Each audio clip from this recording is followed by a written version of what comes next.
excusez-moi, bonsoir. Oui, non mais John Williams, à chaque fois, mon sang ne fait qu'un tour avec cette musique, ce thème incroyable. Non, c'est prodigieux, mais vous avez raison. On est là pour travailler. Alors commençons, parce qu'on est là pour parler de Jurassic Park quand même. Donc Styracosaure, c'est bon, j'ai. Ceratosaure, j'ai. Non, ça c'est parce que je suis le dinosaure man. Bon, c'est pas la meilleure référence que nous ait fait la saga, effectivement, c'est la seule que j'ai trouvée pour cette intro là. Donc...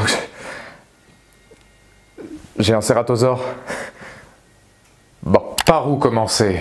Fut un temps, un grand philosophe nommé Arthur demandait à son audience, entre deux appels au banquier, de choisir entre la passion et la raison. Et si vous suivez mes écrits, vous savez que vivre avec passion reste pour moi l'un des plus grands plaisirs de l'être humain. Ressentir une émotion, c'est le propre que nous offre la culture, laissant souvenirs marquants, moments précis de notre existence ayant façonné ce que nous sommes devenus. Et au fil du temps, je me suis rendu compte que Jurassic Park était un héritage, peut-être le plus bel héritage qu'il me fut donné d'avoir. Un héritage que j'aimerais, à mon tour, transmettre. Alors non, messieurs, dames, mon but n'est pas de vous narrer histoire d'une œuvre que vous connaissez déjà par cœur. Avec cette vidéo, je vous ramène simplement à l'aube d'un voyage, peut-être le plus beau qu'il me fut capable de découvrir, celui d'une rencontre cinématographique. Car avant même de dévorer les frasques d'un rocker chaoticien ou les soucis informatiques d'un maître Jedi, j'aimerais commencer par des mots n'étant pas les miens, mais ceux de mes parents. Tout au long de ma vie, j'ai eu l'occasion de baigner dans une famille avide de cinéma. D'un père m'amenant dans sa culture fantastique à une mère m'apportant beaucoup sur sa richesse d'auteur, il est évident que, lors de nos séquences anecdotes,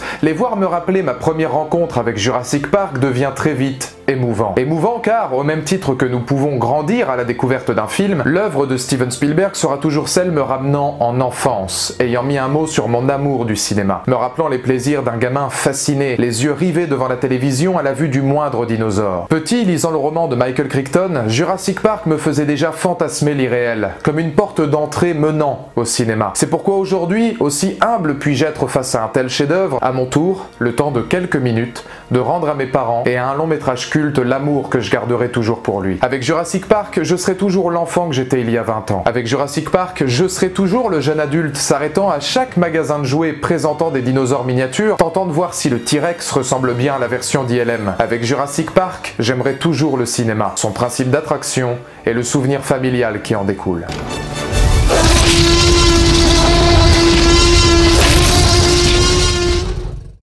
Nous sommes en 1990. 17e roman publié par Michael Crichton, célèbre auteur de science-fiction, l'ébauche originale de Jurassic Park n'a pourtant rien à voir avec l'œuvre finale. À l'origine, et dès 1983, il développe un scénario dans lequel une technologie génétique ramènerait un ptérosaure à la vie. Peu convaincu, il le retravaille pendant de longues années, développant pour la première fois l'idée d'un parc d'attractions envahi par ces dinosaures, le tout vu par le prisme d'un enfant. Mais à sa grande surprise, ses relecteurs habituels sont unanime. Le résultat final, et ce malgré de nombreuses retouches, n'est pas à la hauteur des attentes. Il en arrivera finalement à la conclusion, celle-ci adoubée par ses acolytes, de relater son histoire par un adulte. Alors que celle-ci est sur le point d'être bouclée, il retrouve en 1989 un certain Steven Spielberg, lui permettant de lire son ouvrage avant sa sortie officielle, un an plus tard. Aussitôt amoureux de son œuvre, d'autres studios s'intéressent toutefois aux écrits de l'auteur, notamment la Warner de Tim Burton, afin d'adapter son roman au cinéma. Si le succès du livre est immédiat auprès du public,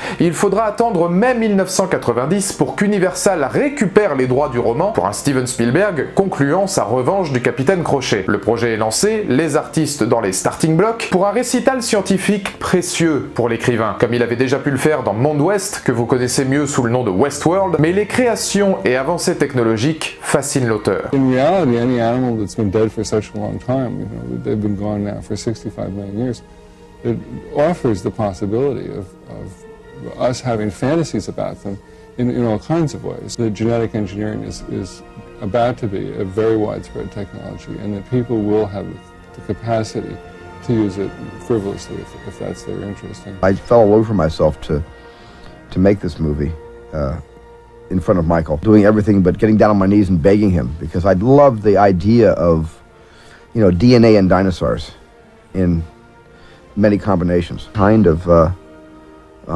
immorality to creating something that already had its chance. I really think that it would be wrong to go back and bring the dinosaurs back in real life. but not in the movie. Après avoir tourné Hook, Spielberg, lui, a une autre vision en tête. Son but est clair, revenir à son amour pour la Seconde Guerre mondiale, avec la liste de Schindler, dont le président Sid Sheinberg ne donne son accord qu'à une condition, tourner Jurassic Park en premier. Alors que Crichton continue de réécrire son roman sous la forme d'un script, dont seulement 10 à 20% des idées seront gardées pour raisons budgétaires, Spielberg s'entoure de Stan Winston, le papa de la reine alien, et Phil Tippett, associant leurs travaux à Michael Lantieri et Dennis Muren pour les effets numériques et visuels. S'il devine que les résultats finaux ne seront pas similaires à ceux que l'on connaît des dinosaures, il ajoute toutefois Jack Horner à son tournage, célèbre paléontologue, afin que son désir soit respecté. Ce qu'il veut, ce ne sont pas des monstres, mais des représentations d'animaux réalistes. Premier clin d'œil, Horner sera également de la partie Jurassic World, consultant pour la création de l'Indominus Rex. On change pas une équipe qui gagne. Alors que la stop motion est tout d'abord envisagée par Tippett, ainsi qu'une de ses variantes, la Go Motion, le résultat ne convient pas au cinéaste. Il faudra l'arrivée de deux animateurs, Mark Dippé et Steve Williams, pour séduire Steven Spielberg. Ensemble, ils créent premier système de marche d'un squelette par ordinateur, dont la première scène dévoilée sera celle du tyrannosaure chassant un troupeau de Gallimimus.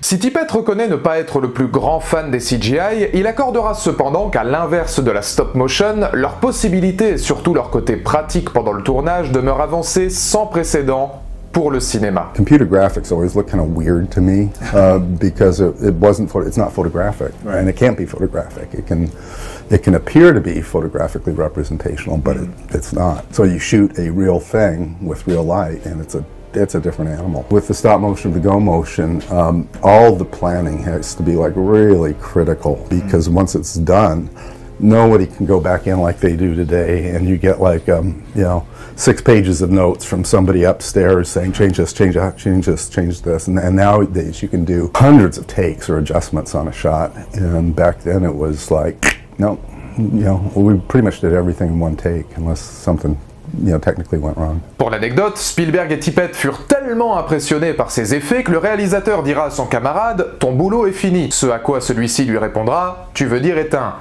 Ça vous rappelle quelque chose? C'est normal. Alors qu'est-ce que t'en penses? Que notre métier est fini? Vous voulez dire éteint? Oui messieurs dames, quand Steven clash ses potes, ça finit quand même dans ses dialogues.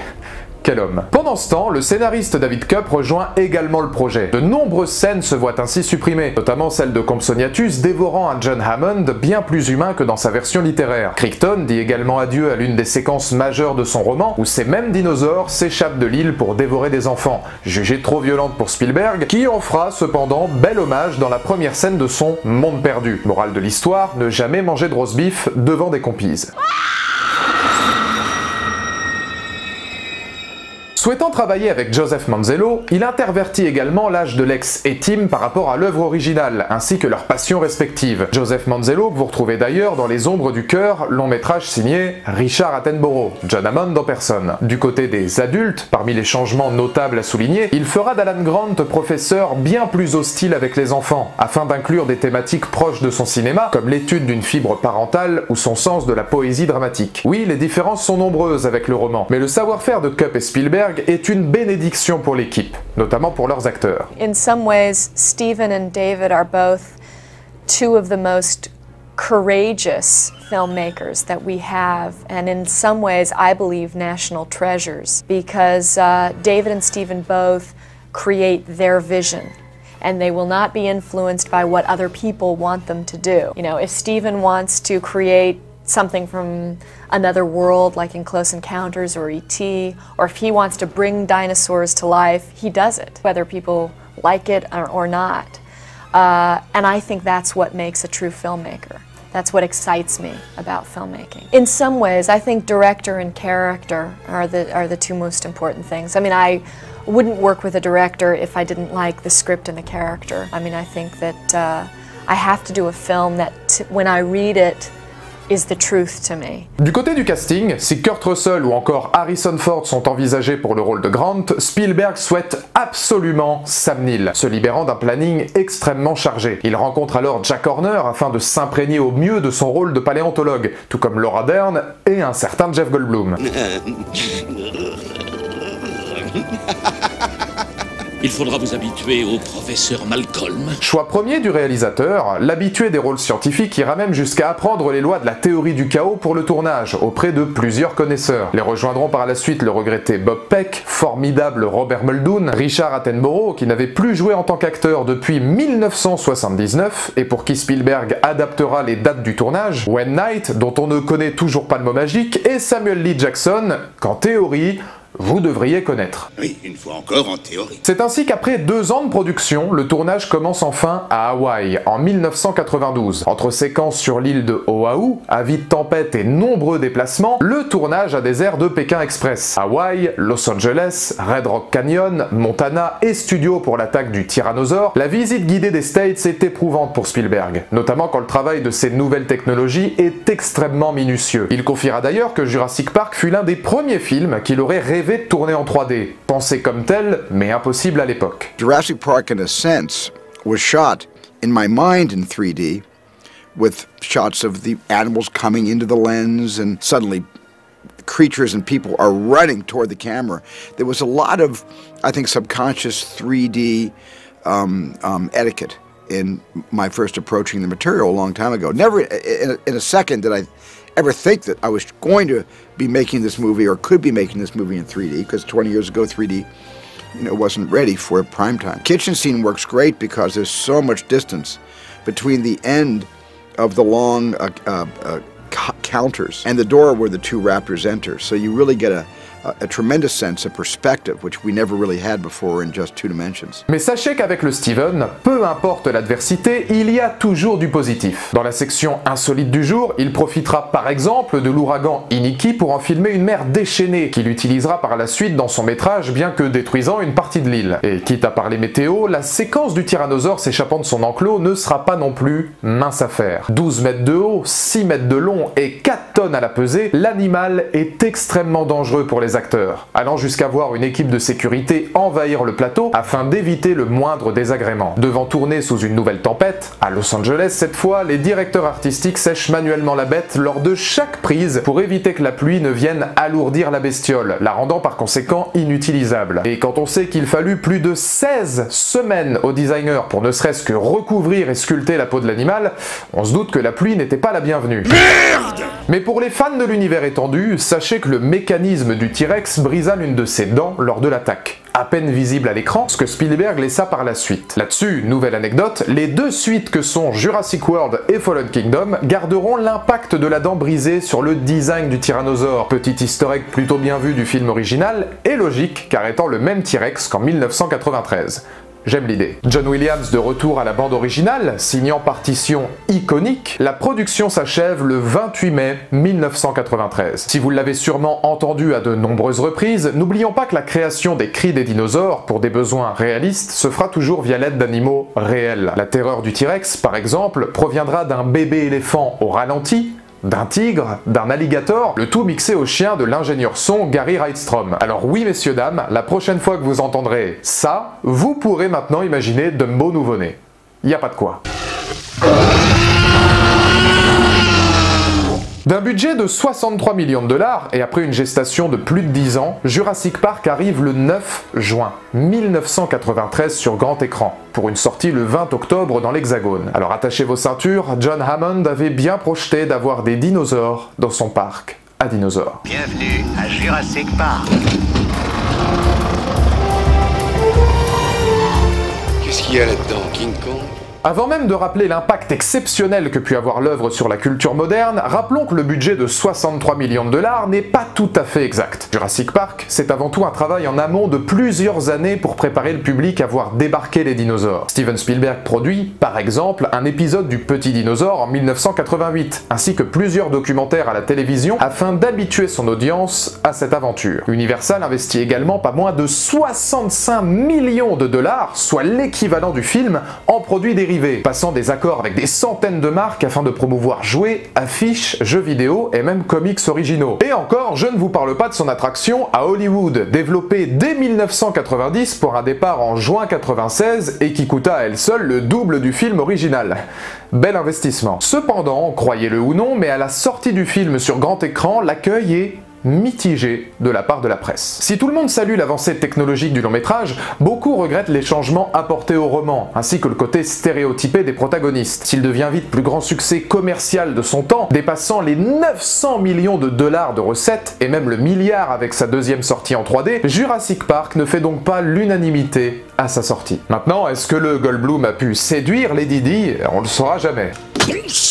Détail n'empêchant pas les comédiens de faire l'éloge de cette épopée, dont certaines de leurs chroniques deviendront savoureuses. Une conversation, par exemple, entre Martin Ferrero et Jeff Goldblum. Ça vous tente? Attention, certifiée idée la plus what the fuck de la décennie. I'm flying to Hawaii as we're about to go to location for the first Jurassic Park, and the actor who plays the lawyer, if you remember it, who gets eaten and dies, I meet for the first time at the airport because we're sharing a plane to Hawaii. As in our first conversation, oh Jeff, hi, da da da da da. He's a lovely guy and a wonderful actor, and oh, we're playing. Yes, this is going to be fun, and can you imagine? But I have an idea that I'm really going to talk to Steven Spielberg about and kind of lobby for. I think, for the good of the movie, it's better if my character lives and your character dies. What do you think? And I'm like. I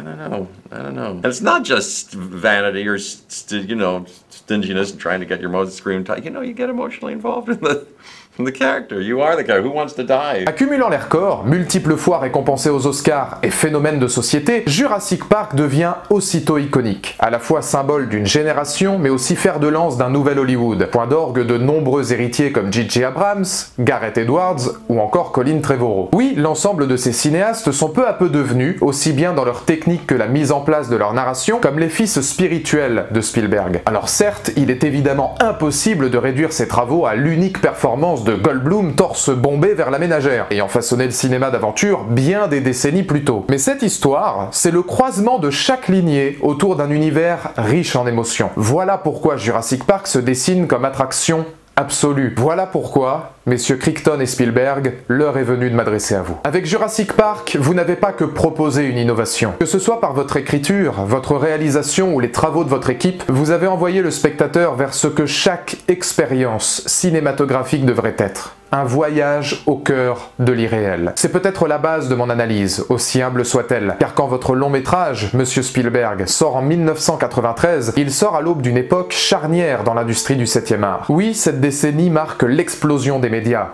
comme le câble, l'avènement d'Internet et autres innovations amenant à notre technologie actuelle. Dès lors, beaucoup d'historiens s'inquiètent d'une possible baisse de régime du cinéma, devant absolument rappeler pourquoi il est encore indispensable pour cet art de se rendre en salle. Et c'est là que votre Jurassic Park intervient. Car la première chose qui frappe quand on regarde votre œuvre, c'est son attraction. Encore aujourd'hui, votre mise en place chirurgicale de la peur, du suspense et de l'émerveillement n'a pas pris une ride. Jonglant entre anima érotique et effets de synthèse stupéfiants pour l'époque, vous comprenez qu'une telle fresque se doit d'emmener le spectateur dans quelque chose de fort. L'aventure. Votre but est clair, offrir au monde un voyage, ce que vous n'avez pas vu depuis un certain King Kong en 1933. I look at King Kong and I say, well, that is the state of the art.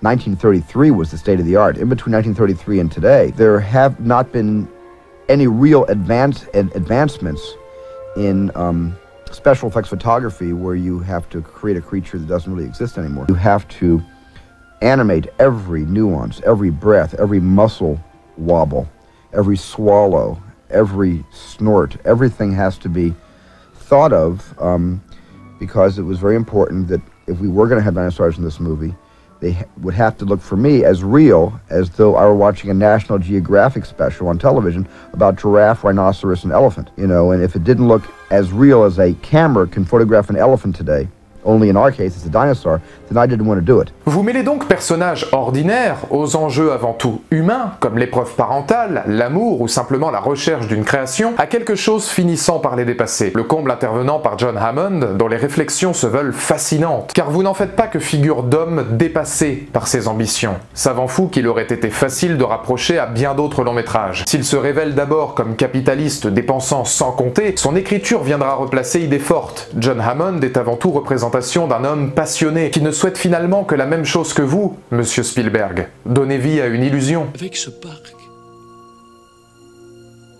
je voulais montrer quelque chose qui ne soit pas une illusion. quelque chose de réel. L'illusion, sentiment paradoxal quand on pense à Jurassic Park. Ce que souhaite Hammond, c'est que le parc ne soit pas qu'un simple tour de magie pour les touristes. Il veut leur permettre de voir, de toucher les choses, finissant par être, comme Laura Dern lui rappellera, dévoré par ses illusions. Tantôt créateur, tantôt humaniste, il en découle même troisième axe que vous connaissez bien, car ce troisième acte, c'est le cinéma, monsieur Spielberg. Oui, John Hammond est un peu l'âme du cinéma à l'intérieur du long métrage. Importance des enfants, volonté d'émerveiller le public, réalisme de ses créatures. Je me suis demandé si, finalement, il n'était pas visage du cinéma, constamment en quête d'innovation, de moments forts, gravitant autour de personnages vus comme les spectateurs de son histoire. En allant plus loin que la participation de Richard Attenborough, ce cinéma dans le cinéma pourrait même se développer par des personnages secondaires. Gennaro devient, par exemple, représentation du box-office, dans un avènement du blockbuster obsédé par les chiffres et les recettes. Le Dr Wu, par ses créations, est l'un des ingénieurs du cinéma, au même titre qu'Arnold ou même Nedry, qui tous à leur manière peuvent aussi imaginer les dérives potentielles que celui-ci pourrait vivre si mis entre de mauvaises mains.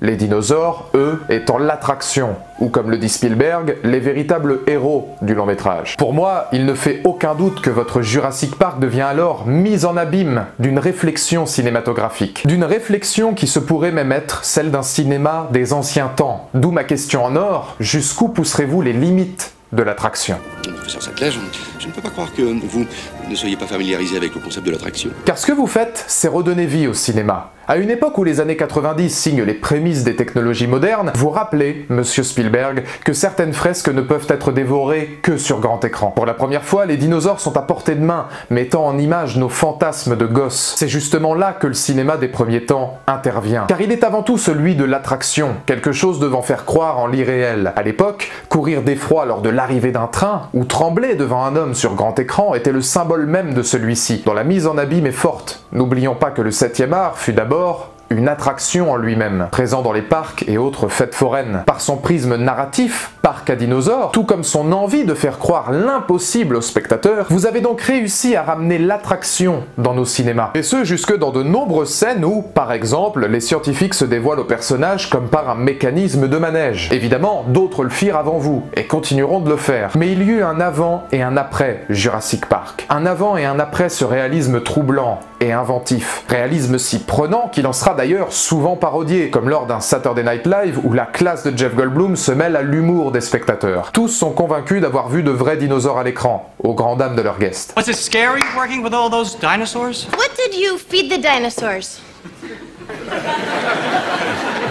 The Tyrannosaurus Rex was really incredible. That was real, right? I'm thinking of taking a vacation in Jurassic Park. Do you remember when we were in the Jeep and the T-Rex attacked us? God, weren't you scared it was gonna eat us? Cela étant, un détail n'est pas à oublier, la précision de votre mise en scène. Difficile, par exemple, de ne pas mentionner un gigantisme souvent filmé à échelle d'homme, submergeant la caméra en même temps que ses personnages. Ici, votre réalisation use de nombreuses techniques pour développer cette sensation de grandeur, comme lors d'une course-poursuite où le T-Rex semble dévorer le cadre. Mais au-delà de cet apport visuel, vous proposez également réelle subtilité, dans cette façon minimaliste de les faire découvrir aux spectateurs. Par le regard des protagonistes, jeu de champ contre champ faisant le charme de votre suspense, une ombre sur les murs ou des cadrages très étroits sur vos animaux, comme une patte, un œil, une apparition furtive ou même une poignée de porte, la peur provient avant tout de ce que vous laissez imaginer, créant fascination du spectateur. Quand l'ex est à genoux, au premier plan, le deuxième, lui, met en avant la créature. Ainsi, vous laissez toujours quelque chose à voir à l'intérieur du moindre plan, et ce, peu importe la profondeur de champ que vous lui accordez, oscillant entre moments dynamiques et d'autres beaucoup plus longs, surtout lorsqu'il s'agit de pousser vos personnages dans leur dernier retranchement, même le moindre de vos décors, d'un mouvement d'arbre aux vibrations de l'eau, s'impose comme facteur essentiel à cette mise en place de l'attention. Et ça, c'est pas notre rocker favori qui pourra le contredire. Vous avez entendu? C'est un pas qui fait trembler la terre.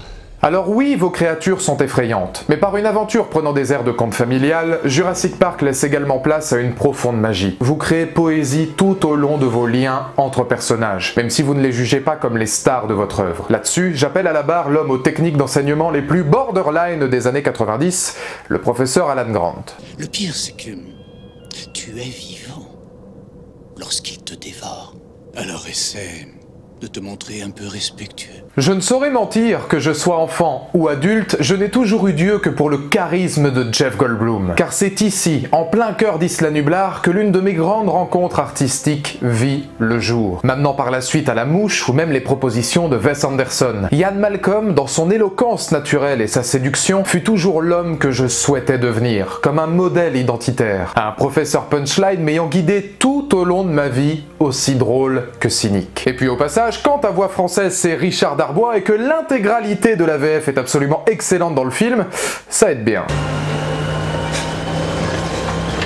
Ce sera au programme de la visite. Mais l'une des évolutions les plus grandioses que vous apportez à la narration, c'est bien celle d'un chercheur finissant par se découvrir au détour d'une aventure. Alan Grant. Entre paléontologue passionné et être humain comprenant que l'avenir de sa profession le dépasse, vous n'en faites pas un ersatz d'Indiana Jones, mais bien un anti-héros que rien ne destinait à vivre pareille histoire, définissant même sa propre existence dans l'adversité. Acceptant un statut parental qu'il ne pouvait imaginer jusqu'alors, je pense que Grant, plus encore que Malcolm, est peut-être le fil conducteur par lequel notre émotion émergera. Sublimé par la sensibilité et la poésie émanant de Sam Neill, il devint peu à peu, et c'est ce que j'adore dans votre narration, personnage culte alors que rien ne pouvait le laisser prétendre auparavant. C'est la grande force de votre long métrage. Tantôt, nous sommes submergés par des scènes à la puissance magistrale, comme l'échappée d'une Rexy plus imposante que jamais. Les bruissements des arbres, les regards effrayés, la tôle se brisant sous une patte gigantesque, c'est indescriptible. Mais quand les esprits se calment, vous n'en oubliez pas de compter une quête de soi. Car tous ces personnages, enfermés dans une sorte de huis clos en extérieur, auront avant même les défis de l'île épreuves personnelles à combattre, propre de tout bon film d'aventure. Voilà pourquoi je pense que beaucoup de spectateurs se sont trouvés au travers de répliques cultes et de traitements psychologiques pouvant leur rappeler leurs propres questionnements. Peut-être même que certains s'imagineront être le père qu'ils voyaient des années plus tôt en Alan Grant. Magnifiés par des acteurs extraordinaires, ils ont tous une part de notre personnalité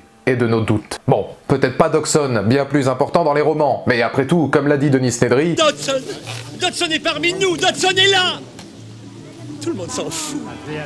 Joli chapeau. Jurassic Park n'est pas qu'une épopée, mais un chemin de croix pour ses protagonistes. Se découvrir père, revenir en enfance à la vue d'une passion, c'est sûrement ce qui arriva au moindre des spectateurs présents en salle, rêvant de partager cette mythologie à leur tour, tout comme appréciant le fait de retrouver, eux aussi, leur âme d'enfant. Ce n'est d'ailleurs, je pense, pas pour rien que Steven Spielberg filma sa première scène du film avec le Triceratops, permettant là aussi à ses acteurs de revenir à leurs plus belles années. Oh mon Dieu, c'était déjà ma préférée quand j'étais gosse et je me rends compte maintenant que c'est la plus belle chose que j'ai jamais vue.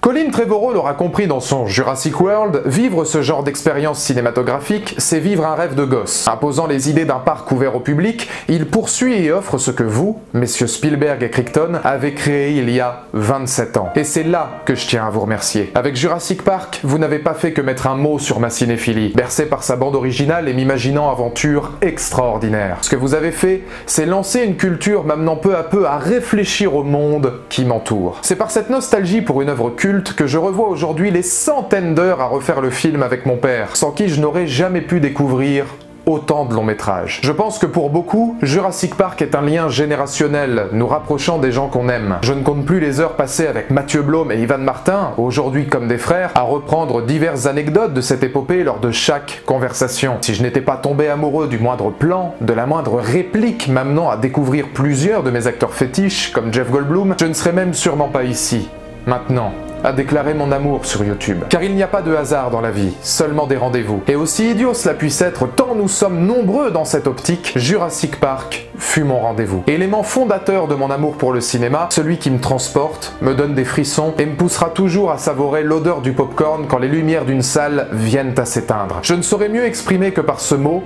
fierté, l'idée d'avoir poussé ma mère, ma sœur et ma nièce à voir les films suivants, voyant dans leur regard les mêmes choses que je pus vivre avant eux. Matriarche qui, au demeurant, n'aura depuis Dieu que pour le charme de Chris Pratt.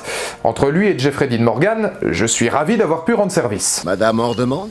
Jurassic Park. 27 ans d'illusion, de magie et de mythe. 27 ans d'aventure ayant su construire sur les vestiges du cinéma d'attraction quelque chose rappelant à son audience que l'art sera toujours l'un des berceaux de la culture. Là-dessus, peut-être que mes sentiments pour ce long métrage vous rappelleront sensations étranges que vous aurez vécues via tonnes d'autres œuvres à découvrir. Car au-delà d'une poésie préhistorique, ce qui compte, c'est l'amour du cinéma. Alors merci, messieurs Crichton et Spielberg. Car si cette vidéo existe, c'est avant tout comme une lettre d'amour à la fois au cinéma, mais aussi à votre cinéma. Et si par cette vidéo, je peux faire partie ne serait-ce que d'un millième de l'univers Jurassic Park, alors la vie aura définitivement trouvé son chemin. Et voilà, encore un exemple. Et je me retrouve tout seul là, et je me parle tout seul. C'est ça, la théorie du chaos.